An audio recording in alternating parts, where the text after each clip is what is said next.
মাহফিলের ভেতরে মসজিদের মেম্বরে দাঁড়িয়ে হক কথা বলতে হবে, নাহকের বিরুদ্ধে কথা বলতে হবে। চাকরি থাক আর চাক, কোনো পরোয়া করি না। রুজির মালিক আল্লাহ। রুজির মালিক কে?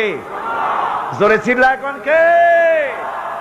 আল্লাহ রাব্বুল আলামিন বলেছেন, ওয়া মা মিন দাব্বাতিন ফিল আরদি ইল্লা আলাল্লাহি রিজকুহা।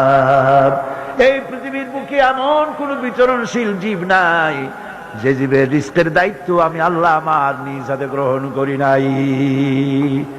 বেটা রিজিকের মালিক আমি, তুমি সুসু করো কেন? তোমারও তো ভয় কেন? হক কথা বলতে হবে। হক কথা যদি সাহাবায়ে কিরাম না বলতেন তাহলে মক্কা ইসলাম শেষ হয়ে যেত, মদিনা পর্যন্ত আসতে পারতো না। ঠিক কি রকম? আমাদের শানদার মাঝি ওলামায়ে কিরামদের রয়েছে শানদার মাঝি, অর্থাৎ উজ্জ্বল অতীত। উজ্জ্বল অতীত।